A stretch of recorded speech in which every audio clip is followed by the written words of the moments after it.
Okay, so good morning. Today's daf is Bava Metzia daf kaf bet, and we are on the second to last line at the end of the line on daf kaf aleph amud. Let me share my screen, and we will get started. So we have um, we have been discussing the concept of Yeyush Shalomidas. Yeyush Shalomidas, that's where one gives up hope without having known. Do we say that somebody can give up hope on getting back their lost item, even though they didn't know that they lost it yet? Or do we say no, you until you lose it, you can't have given up hope. Now, when we said, so we had the following debate. Abaye says Yesh Shalom Midas is not considered Yesh. You cannot have give up hope in a legal, formalistic manner without actually knowing, because if you don't know, you can't do it.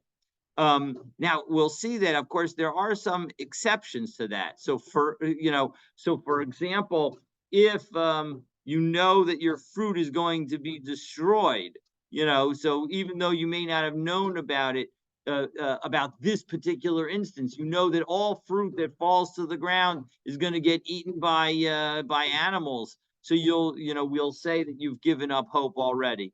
But in general, you have to know about it in order to be able to give up hope. And Rava says, no, you look at what ended up happening. In the end, a person has given up hope. And so as a result, we'll look back and say, hey, even before they knew about it, we'll treat it as if they gave up hope at that point in time. Now, we explained that this debate, was not about certain things, that there's no disagreement if the item is found normally and and we're talking about something that has a sign of ownership on it. Then everybody agrees the owner expects to get it back. So as a result, there's no disagreement there. On the other hand, even if there's a sign on an item and it washed up on the edge of a sea or a river, so nobody expects that if they lost something in the sea, that they're ever going to get it back, even if it does have their sign on it, because they don't know that it will ever be recovered by anyone. And so as a result, they will give up hope. So we have those two extremes. And what's in the middle, where Abaye and Rava disagree, that is the case where there is no sign on the item. There is no symbol of siman, exactly, on the item. And so we have yesterday offered 7 efforts to prove that Abaye or Rava was correct. None of them were successful. And we're going to begin with the 8th effort to try and do that on the bottom of Kaf Aleph on a bet. Last word on the second to last line. It's the last of the narrow lines. There's only one wide line in the Gemara. And so Tashma, so come learn the 8th effort to try and prove. We're going to this time again try and support Rava's opinion. And the Gemara asks effectively, doesn't the following brisa support Rava? Haganav shenato mizev and nasal lezeh. If a ganav, so let's remember the difference between a ganav and a gazlan. A ganav goes into your home surreptitiously, takes your stuff, and goes out. A gazlan goes into your home in the middle of the day while you're watching and goes and takes your stuff. 100%.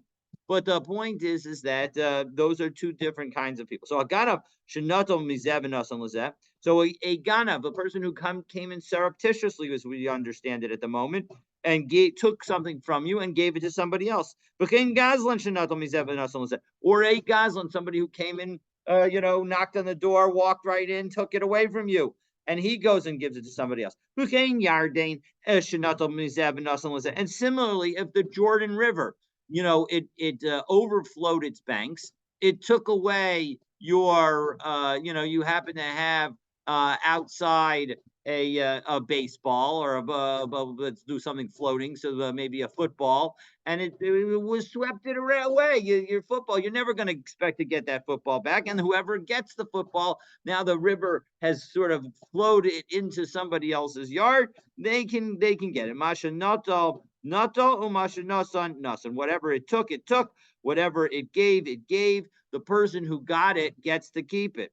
Now, Bishlam, a Gazlan V'Yardain. Now we can understand when it comes to the Gazlan, the person who's the robber who comes into your house brazenly, because he's not ashamed of who he is. He's happy to have you see his face.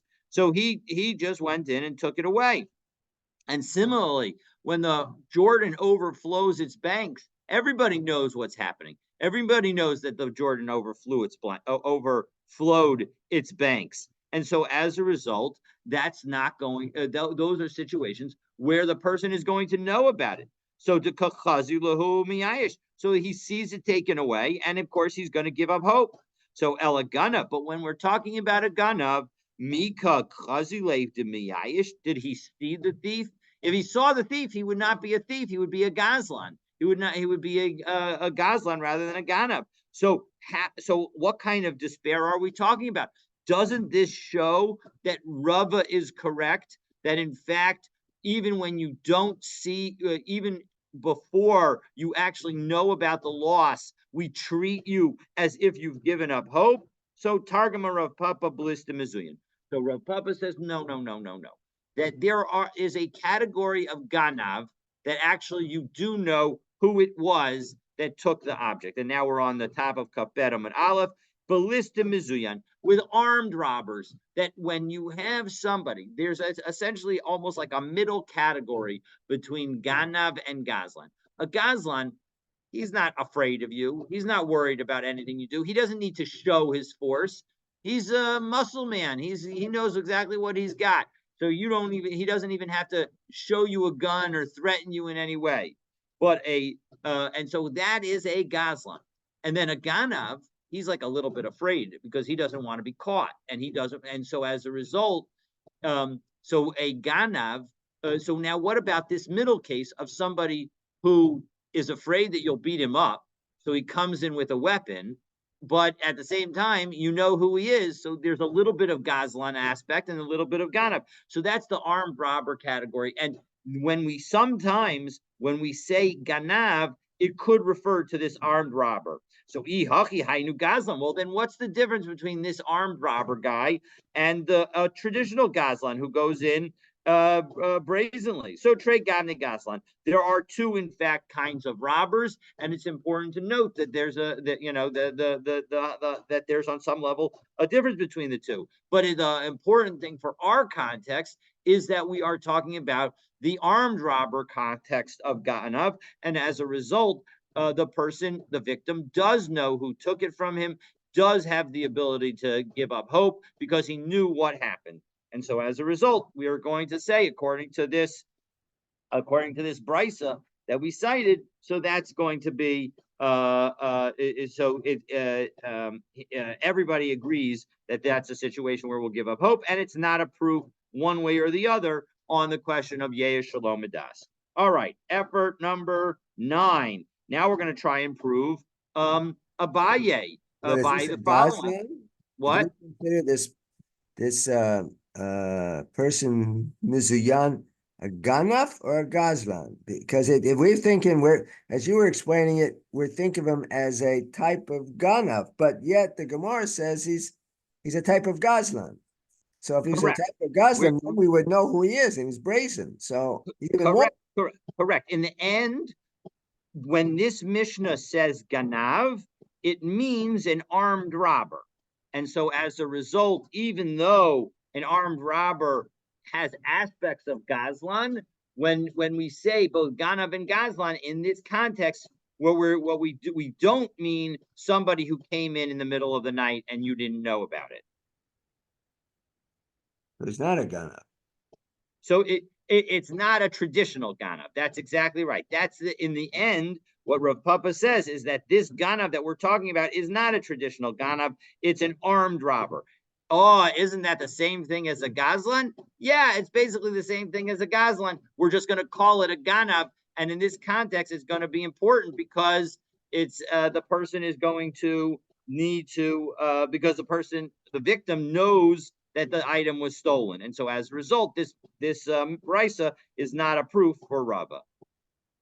Okay, so Tashma, effort number 9. Now we're going to come try and bring another brisa. Now we're going to try and support Abaye. Shataf Nahar, you have a river that washed stuff away, that flooded. Korav Eitzav Avanav. It took away your beams, your lumber, and your stones, or your stones. Unasano betoste kavero, and he put them in another person's field. Hare elu shalo. All of them belong to the person who finds them. Because the person has given up hope. Now, here, note the fact that we actually have to say that the person gave up hope. So, Taima, the reason that the person can keep them is because the first person, the original owner, gave up hope. Hastama, if we didn't know that the person had given up hope, if it had been a different kind of situation, low, maybe that shows that it wouldn't have given up hope. And that shows that you wouldn't assume based on the end what he thought in the beginning. So, and therefore that supports Abaye. So, no, that doesn't work either because we're talking about a situation where the owner has the ability to go and save it. And so as a result, since he has the ability to go and save it, if if he isn't explicit in his yeyush, then we will assume that he knows where it is. He knows how to go to the right field and get it. So he'll go to the right field and he'll get it. But the fact, so that's why we need to specifically say that there was yeyush. Well, 1 second. What about the end of that brisa? Because that end of the brisa says, if the owner was chasing after the item, then you have to return it. But if you're going to tell me that this is a situation where the guy doesn't really need to do anything, he knows that, let's again, me and Stan. So it went from my field into Stan's field. So I know where Stan lives. I know where to get it from his field. And so as a result, why am I running after it? I don't need to be running after it, because even Yachol and Lahatzil, my area of Mirajim, who cares whether I'm running after it? The fact that I know where it is, and everybody knows that I know where is it, knows where it is. Everybody knows that I know where it is. So as a result, why do I need to be chasing it in order for us to say that I get to keep that I am not miyayish and that you need to return it to me? Even if I'm not chasing it, I know where it is. I should be able to go get it whenever I want it if I haven't given up hope. So what we're talking about is a middle situation, a situation where I'm running after it because only if I run after it will I be able to keep track of whose field it goes into. So it's not like I automatically know, I know that Stan is at the base of the mountain. And so as a result, I'm a little bit up the mountain. And I know that the river goes by my house and it ends basically, near his house. And so everything that I get washed away always goes to Stan. So in that situation, everybody agrees that I would be, that even if I don't run after it, unless I'm affirmatively miyayish, Stan can't keep it. Stan knows that everybody knows that everything that's going to is going to be washed into his field, so he's not going to be able to keep the stuff.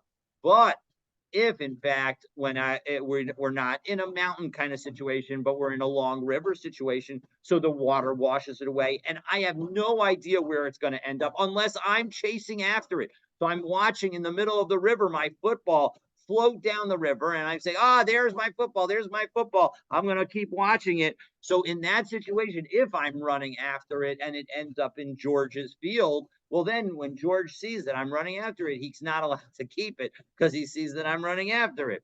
So that's the situation. But so Hakavamai is going to be a phone lahatzel al yedei I can save it with difficulty. So Meradfin lo iyayish. If I'm running after it, clearly I haven't been given up hope on it. But Aim if I am not running after it, there's no point in my doing anything. I will have no idea where it is. So as a result, Ayushe Miyayish. The point is that, and this highlights something about Abaye, that essentially everybody agrees in this situation. That if everyone agrees in this situation, that if I don't run after it, it's an indication of definitive indication of my being miyayesh. Okay, Now, so isn't if we're saying that the machloket is in a case of shalomidat, right? correct. But in this case, he sees this board or stone floating away. It's not shalomidat. He knows that it disappeared, right? Didn't he's running after, not running after, but he knows it did. So it's not shalomidat, right? You're in the end, you're absolutely right that's exactly what the case is.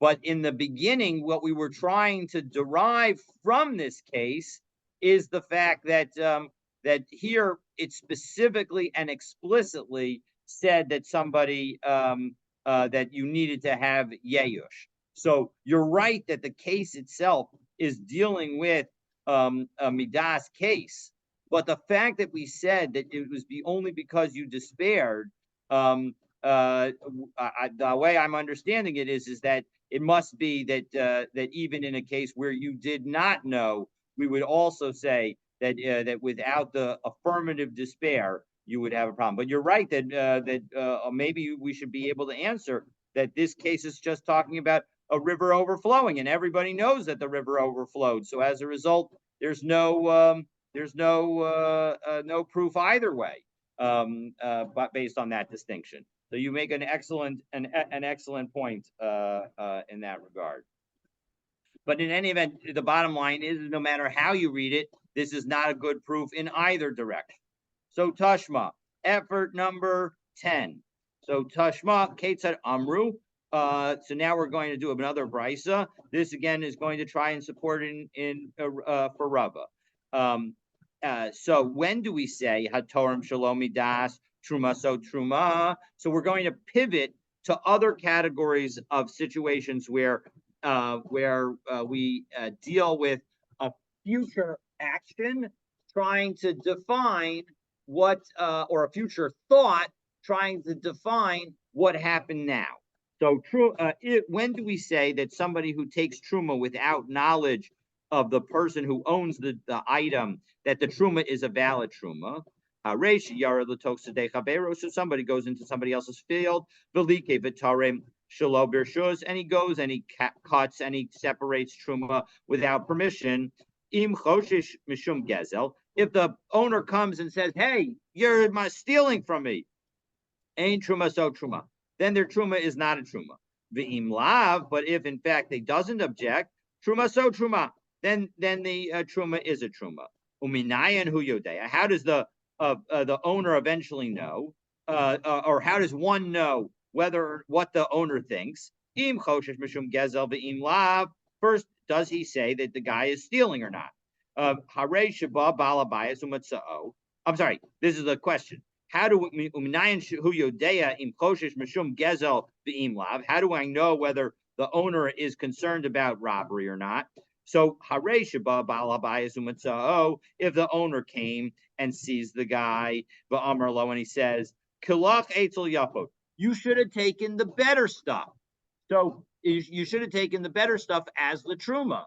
So have a seat, okay? You should have taken the better stuff as the truma. Imnin so yapot mehen. If in fact he did have better stuff, then you know that the owner was being serious. He was saying, "Listen, you should have taken. I wanted the Kohen to get nicer stuff," and so as a result, it's obviously truma so truma. Then what he separated is good.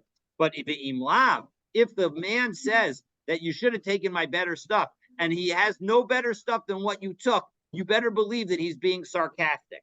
So as a result, ain't truma so truma. He was not happy with the truma that you took. So liktu habalim, if the owner comes and he helps you, well then vahosifu alayin and adds to what you already did, truma so truma. Doesn't matter whether he was being serious or not. Then he's shown, whether when he said that you should have taken the better stuff, that's enough to show that he intended your truma to be truma. So truma so truma. Amai. Why is it that only if there's better stuff is it the truma considered truma? Right.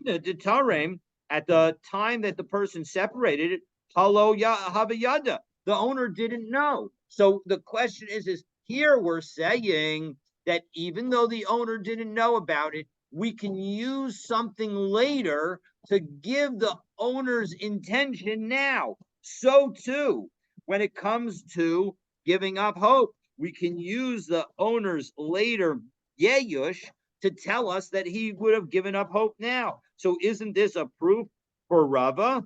So Targuma Rava Ali Badabai. So actually, even Rava agreed that this was not necessarily a good proof for him, and so he explained how Abaye would deal with it.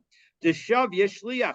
The whole point is that this entire case, that entire brisa, is actually talking about an agent being appointed, where an agent was appointed. So the owner of the field actually appointed the agent, but he didn't specify what the agent should take.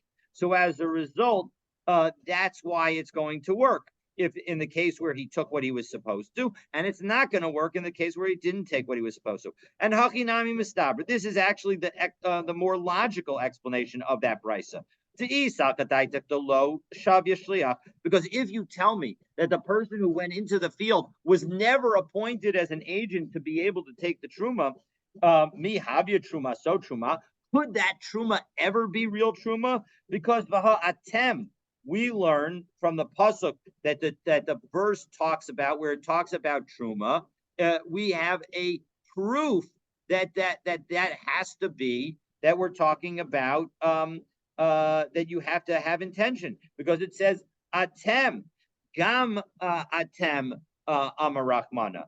It actually says both atem and gam atem. So as a result, see, it doesn't just say you, but it says you also. L'rabo shluchachem, that it comes to include your shliach. This is a pasuk in Bamidbar Parak Yudchet, pasuk Kafchet. Kain tarimu gam atem trumas Hashem. That so too you, is referring to the Levium, shall also separate the truma of Hashem. So the gam there tells us that you can also send a shliach.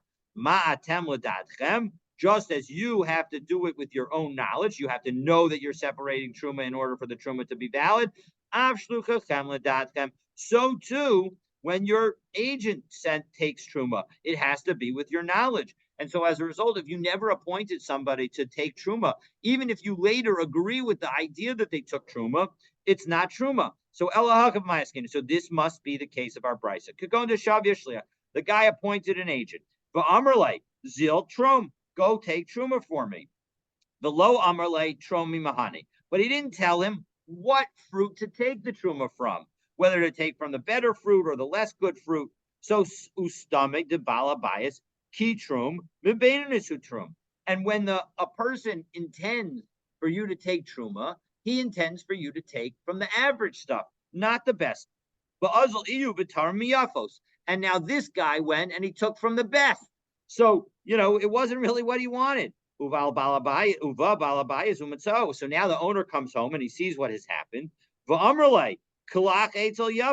You should have taken the even better stuff.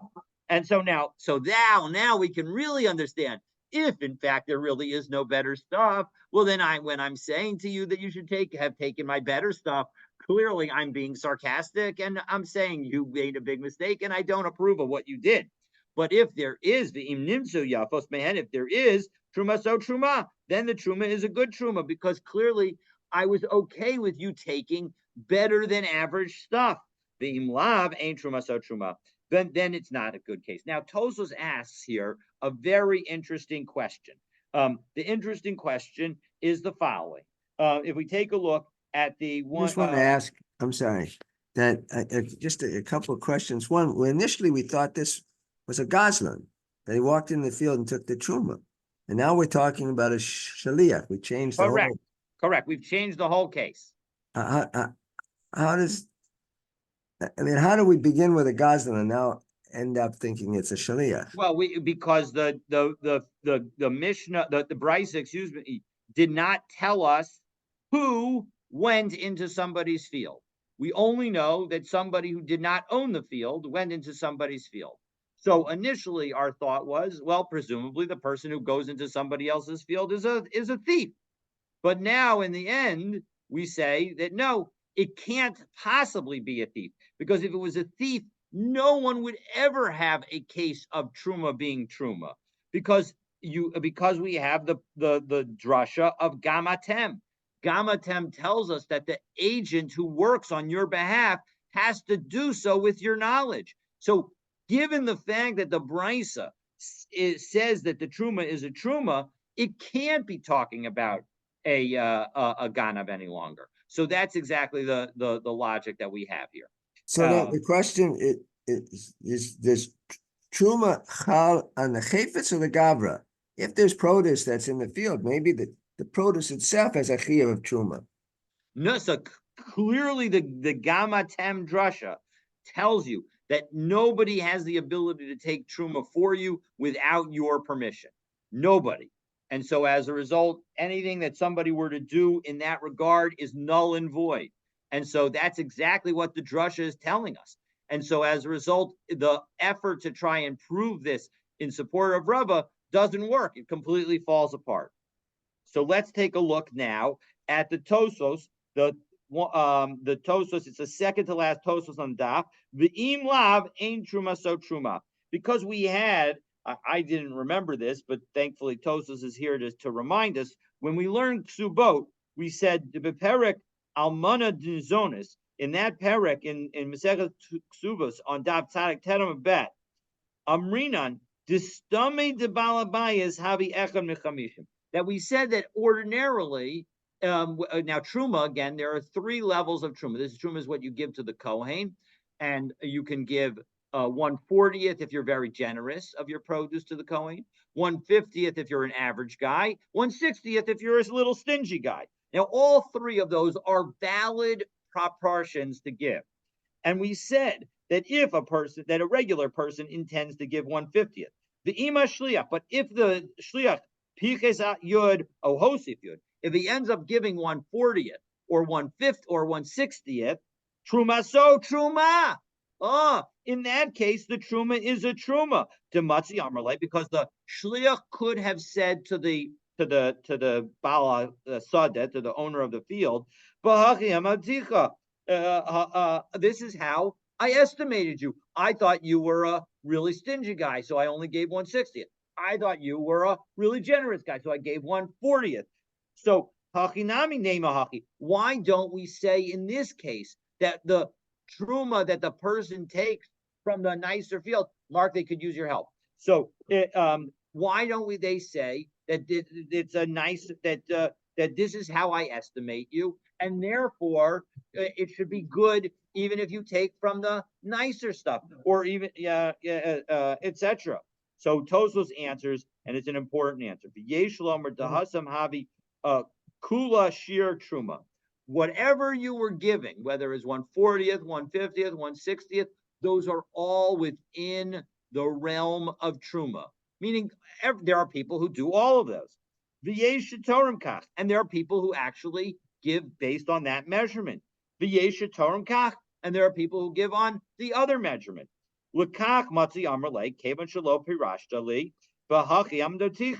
Because you didn't explain it to me, you didn't tell me what you wanted, you didn't tell me 1/40th, 1/50th, or 1/60th. This is how I estimated you, so I'm fine.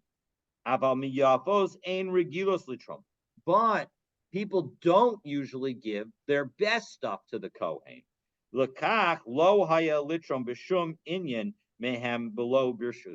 And so as a result, in that situation, it's not about my estimating you. It's the fact that the average guy, there's no regular group, large group of people that would give from the best stuff. And so as a result, there isn't a way to rely on that. It's not, you're not within the realm of being estimated in that situation. Okay, so just thought that was a very interesting read, and it helps us remember some Gemara that we learned in Ksubo in connection with this topic. So So then is now he we're going. saying, so then is he, I'm sorry, is he then focusing on the Tosfos here, on the quantity versus the quality? So the point is, I don't think it's the quantity versus quality that is what is the distinguishing factor. Because what's the distinguishing factor is whether the what you did is considered a typical truma action. If it's within the typical truma action, then you say, "Hey, this is what I thought you would want me to do, and it can work." But when you are outside the framework of a typical truma action, then it doesn't work. So, for example, if you were to do 1/70th, it would not work, or 1/30th, it would not work, because I can't say you're even more generous than the most generous kind of person. No, that doesn't work. Or you're even more stingy than the most stingiest person. So that's not going to work, even if it would be fun. So the point is, on the other hand, let's say you have a field with the really great stuff, really bad stuff, and a range of stuff in the middle. And what you took was definitely Baininess, but it was on the high end quality of the Baininess. And the person comes in and says, "Listen, I didn't want you to take the high end quality of the Baininess. I wanted you to take the low end quality of the Baininess." Then I would say that Tosos would be saying that no, I can say as the person shliach, I could say, "I estimated that you wanted me to take the high end of the Baininess." The point is what you didn't tell, and what would be outside the normal is if I were to take the really great stuff, which nobody takes as truma. So that's the point. The point isn't about quantity versus quality. The question is are you within the realm of normal, or are you outside the realm of normal? That's the way I understand Tosos to be saying. So let's take a look at the following story that we have that deals with that relates to this story. This is the first of the wide lines in the Gemara. Amemar Umar Zutra, Rav Ashi, Iklu Lubustana, Demari Bar Isik. So they all came to the orchard of Mari Bar Isik. Izi Arise Tamri Virimoni, and the sharecropper brought some dates and pomegranates. Vishada Kamayu, and he put it in front of them. Amemar Rabashi Achli. Now Amemar and Rabashi said, okay, he was probably giving us some of his own stuff, and so they went ahead and ate.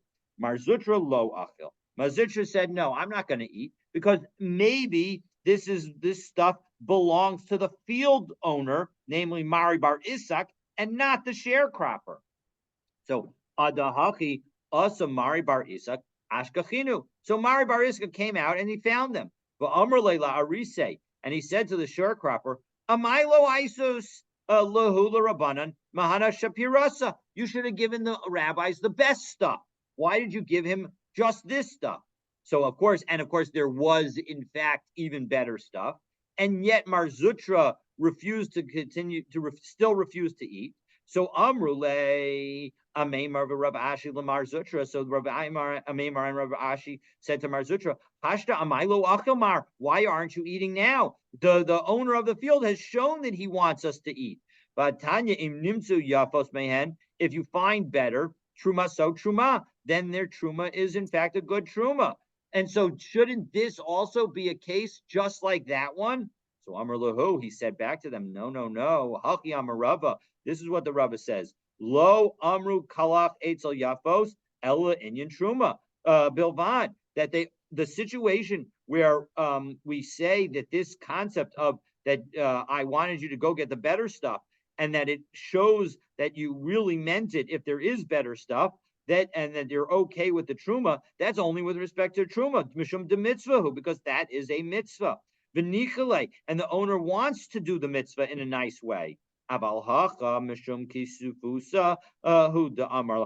Maybe it's just that Mari Bar Isak was embarrassed and he didn't want to appear in front of the rabbis as not being very generous.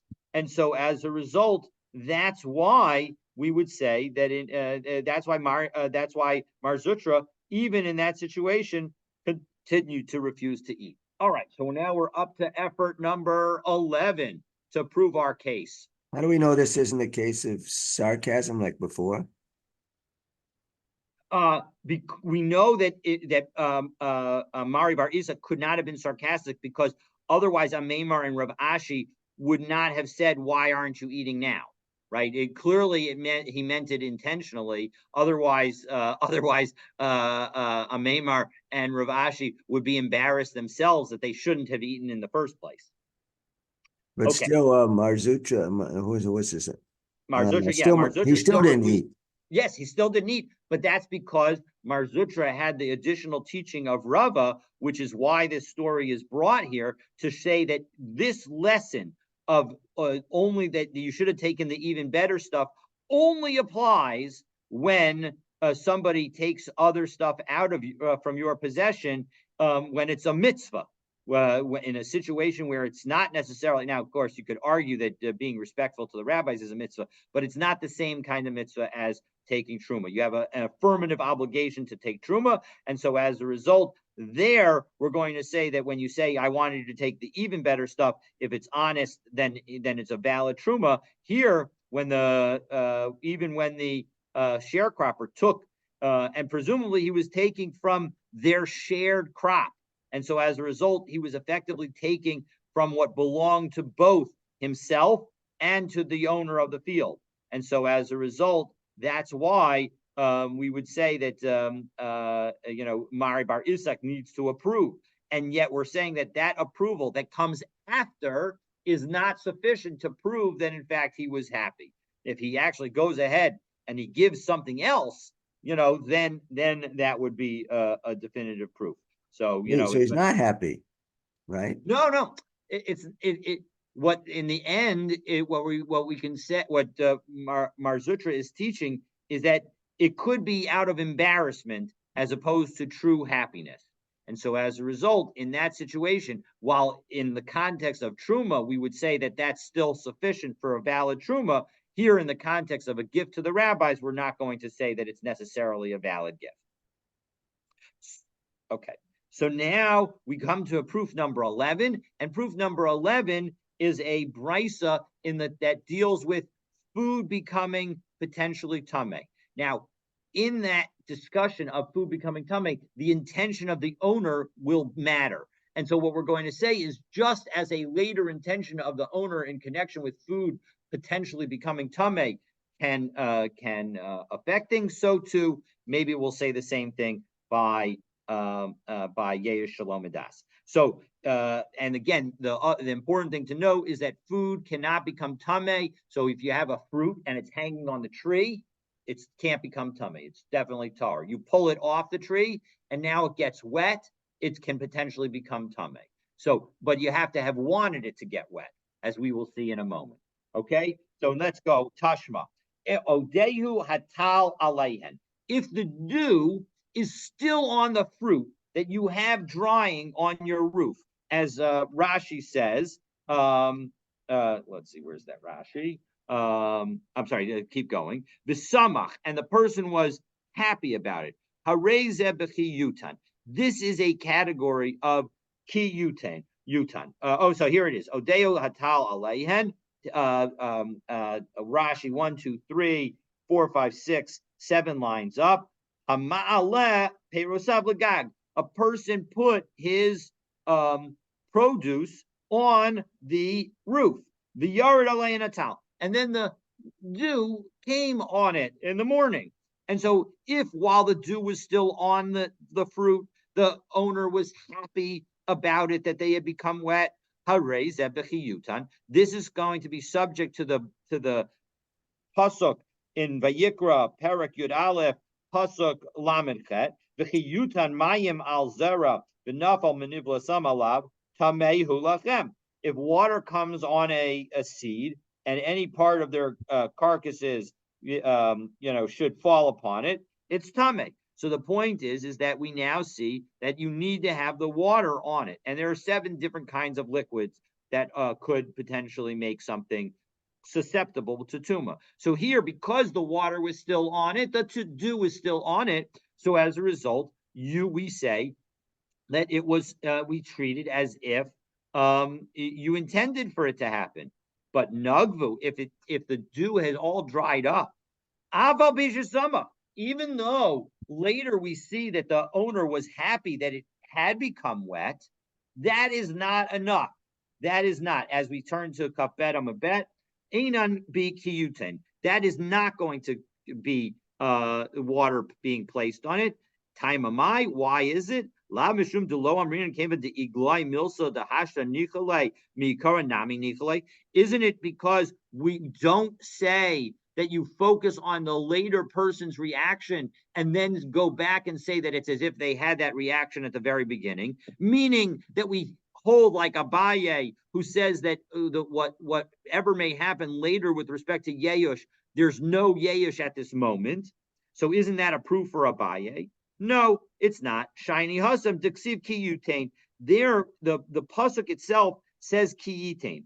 Ad Shiyitain. You need to actually put the liquid on the item. Well, 1 second, if you have to actually put the liquid on the item, Reishanami, then the beginning case also, you didn't put the liquid on the item, the dew fell on the item. Oh, Hasam Kid Rav Papa. No, the point is it's like Rav Papa taught. The Rav Papa Rami, because Rav Papa noted the following: Ksiv Kiyitain. The pasuk in the Torah says is written as Kiyitain. The Karinan Kiyutan, but we read it as Yutan. Now, Yitain is an affirmative action. Yutan is a passive action, meaning that it's done on it. So, how do we have that we read it as a passive action, and yet it also is read as a positive action?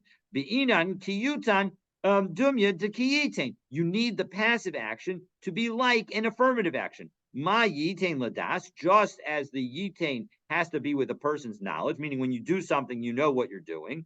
Afki yutan nami ladas. So too, even though you don't have to put the dew on the item, it has to be on the item with your knowledge. And so if it's already dried and then you have your knowledge, it doesn't work. And so as a result, even though the concept is very similar, because this concept is based on a pasuk teaching us the lesson, therefore it's not going to be a good proof for our case. So finally, we have our 12th and final proof, and with that, we will be ready to give the halacha. So Tashma, to Amar Rabbi Yochanan Mishum Rabbi Yishmael ben Yehotzadak, Rabbi Yochanan said, Minayin la'aveda shishtafa nahar. How do I know that a river that sweeps something away, shehimu teres, that a person's allowed to take it because nobody ever expects to get it back? Diksiv, v'chein taseh l'chamoro, v'chein taseh l'simlaso, v'chein taseh l'kol avedas achicha asher tovad mimenu umatzasa. That you have to do for your donkey, for the garment, for any lost object of your brother, that you should find from him, that is lost from him, and you have found. Right? So we connect the last words of that. Asher tovad mimenu, that is lost from him, umitzasa, and you have found it. So misha abuda hemenu umitsuya eitzel kol adam. So you need to have something that is lost but is findable. Yatzazo she'avuda mimenu, that when the river sweeps it away, yes, it's lost, but ve'ina mitsuya eitzel kol adam. People don't have any ability to find it. So the isura damya dehetera. And now that we have this principle, that what we'll say is that this item, which has been swept away by the river, is mutter, we are going to use the concept that so too the prohibition associated with this, because the next words in the pasuk is lo tuchal lehitalem. You're not allowed to hide your eyes from it. So the prohibition of not returning it is also similar to the permission associated with being able to keep it. Mahatera ben de ispa simon ben de lesbi simon shara, that when it comes to something that's swept away by the river, it doesn't make a difference whether it's got a mark on it or not, because you're going to be able to keep it because it's been carried away. So afisura, also when it comes to something that you find that there ben de ispa simon ben de lesba simon asura, there needs to be a situation where it doesn't matter whether or not there is an identifying mark on it, it's going to be prohibited to take. So tiyuvta derava tiyuvta. This must be a situation that we're talking about. Because let's take a look of Afi Surah, Rashi 1, 2, 3, 4, 5, 6, 7 lines down, end of the line. The Metzia Eitzel Koladam, that something that is found by anybody. Lo chilik ben ein simon to ki yada mi'ayesh, that we didn't make any distinction between a situation where there was no simon and therefore would have been yayish, liyesh simon lo miyayish, that when he knows about it, he would not be miyayish. Meaning, when it's not capable of being found, we don't distinguish. So as a result, similarly, just as when there is a simon, there must be an isser associated with taking it. Ki ein siman nami asirahe. So too, there must be a situation, even when there's no simon on something, that there's something that's prohibited. Heki deika lamemer lo yada denafla kodem shabbat liyadzeh. And what's that situation? That situation that's going to be prohibited, even if there's no sign on it, is where the person did not know that it had fallen from him until after it came into the hand of the person who found it. And so as a result, to Yuvta de Rava, to Yuvta. This is in fact a refutation of Rava. And this is in fact a halakha like Abaya, but Ya'al Kagam. In one of these 6 situations, the yud of Ya'al Kagam is Yeyush Shalomidas. And so this is in fact the halacha like Abaye. All right, so Amrle Rav Acha Brei de Rav. So the halacha is that Yesh Lomidat, according to Abaye, that he is Eno Yeyush. Eno Yesh, that he. Correct. It's not no Yeyush, and therefore you are therefore it's you are totally okay.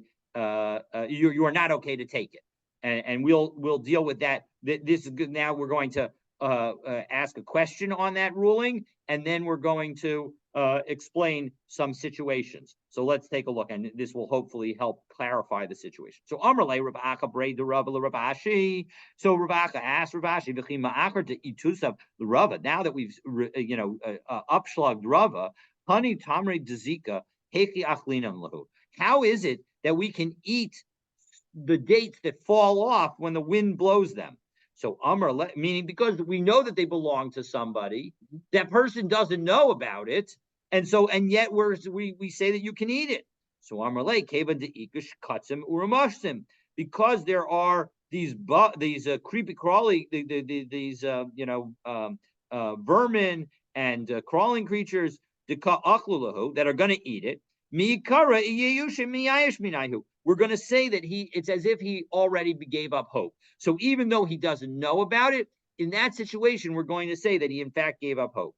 Well, 1 second. What if the owners were orphans? Well, Amrle, Baga Ba'ara Diyasme Lo Machazakina. No, if you have an entire area and you have these wind-blown dates, how do you know that it's going to come from the orphans? There's a lot of lands here. Maybe it came from one of the other people, and the majority of people are not orphans, are not, orphan minors, because an orphan minor doesn't have the ability to give anything away. So, well, 1 second. What if you know that it's the orphans? Because maybe the entire area is an orphanage.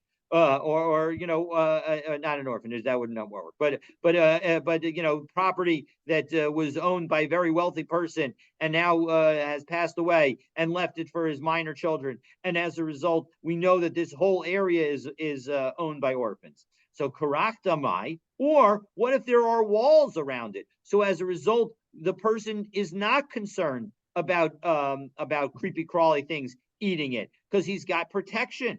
So Amarle Asiran. In that situation, you're absolutely right. It would be prohibited. So we paskin like Rava that you can only, if there's an element of protection for the item, that you have to suspect that maybe this person doesn't even know that he's lost it yet, you cannot take it and keep it.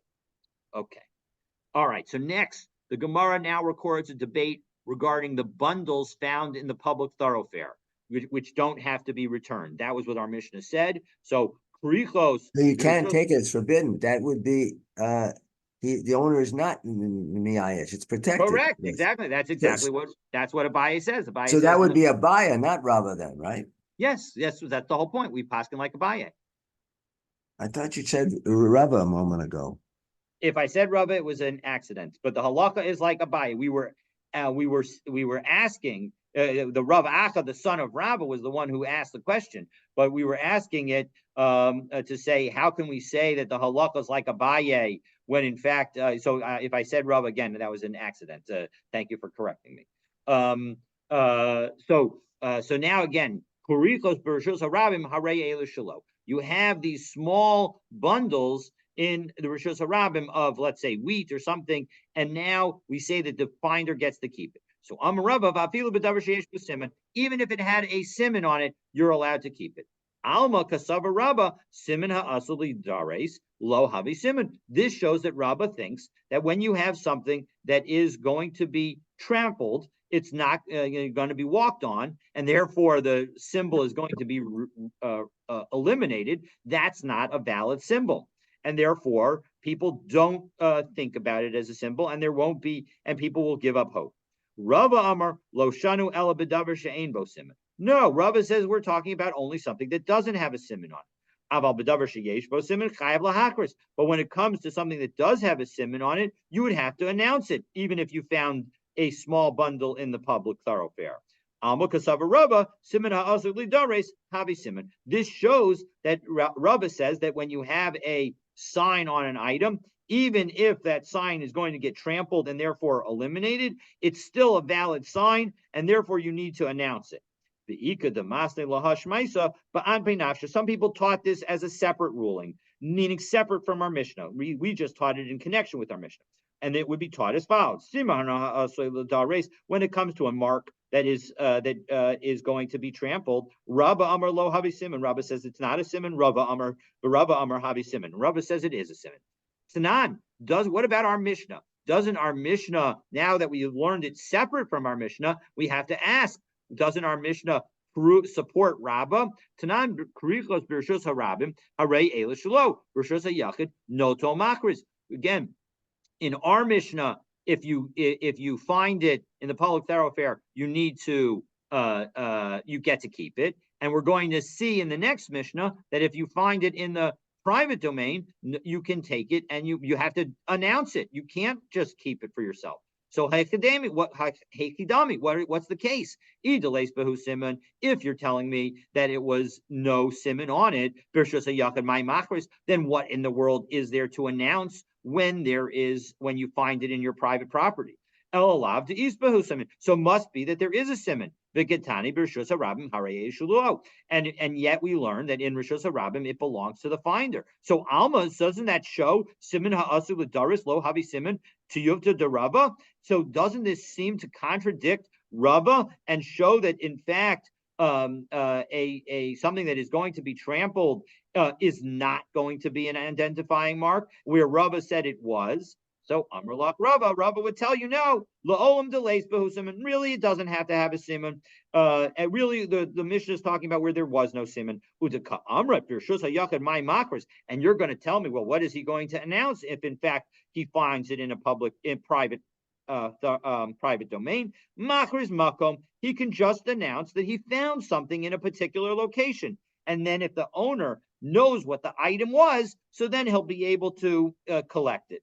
Rabba Amar Makam Lo Havi Siman. But Rabba says no, a place does not serve as an identifying mark. The Inmar, as we have a machlokus, Makom, when it comes to the place, Rabba Amar Lo Havi Siman, but Rabba Amar Havi Siman. And so Rabba says that a place cannot serve as an identifying mark, meaning just knowing where you left something is not sufficient, whereas Rabba says, no, it is sufficient. But we are not done with Rabba and Rava. But for further discussion, stay tuned for tomorrow's daf. Laws of lost and found. Laws of lost and found. That's exactly right. It's one of the reasons this is often one of the first masechtot and first chapters that people learn is this one, because it's such a very good concept for children. So we can use that Yesterday's daf and the daf before also. yes, I was gonna 100%. mention to you, they should, I hope that's being taught to young children. 100%. This is often when fifth and sixth graders learn Gemara for the first time, they begin with Bava Metzia. So That's the way to do Well, it. what, 100%. what was that? Just, It's the correct word to everyday life. 100% translatable to everyday life. Yes, Ken. I Go just ahead. wanted to ask again about the situation with the shame, of the Marzutra. Yes. And it still seemed that in the end, it wasn't an issue of mitzvah, truma mitzvah, that he felt it was shame, and that maybe he didn't eat it because the Baal Habayit should have given himself. Maybe the Baal Habayit was really being a bit sarcastic. Correct. That may either sarcastic or he was saying it not in an altruistic manner. Exactly right. That you cannot that even though the halacha is that when it comes to truma, we're going to assume that when he's being honest, he's being altruistic. When in this situation, because it could be out of shame, we're not going to assume that he's being altruistic, and maybe he does not really intend to give them the nicer stuff, or even the stuff that was given to them. Correct. That's exactly right. Yeah, so I don't. That's what I was thinking, but I don't think that's what we said at the time. No. That's the point is that Marzutra, in the end, we see that that especially since Marzutra cites Rava, that in fact the limit that when we say that a later action can confirm the actions of an agent with respect to a gift, it's only in connection with truma, but not with respect to other kinds of gifts. We don't say that the other kinds of gifts, again, the question is this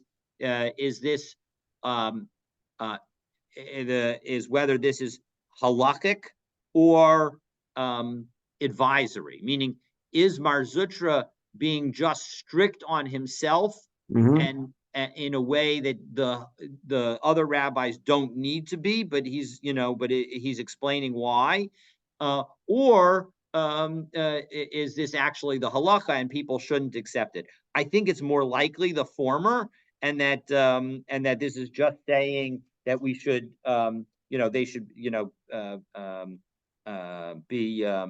be more careful, more careful. Exactly. Because they're rabbis, and the rabbis should be even more careful. But I don't think that we take, any specific halacha away from this situation. So at least there's no citations of halacha in connection with the story. So my sense is that this is just good advice, that that when we accept something from somebody as a gift, that part of the factors that we should go into our thinking about it are: is this person giving it to us out of a sense of duty and loyalty, in which case maybe we shouldn't accept it, or are they giving it out of their free will in their hearts? All right. Have a wonderful day. Looking forward to continuing our learning together, and have a meaningful rest of Tainus Esther. Amen.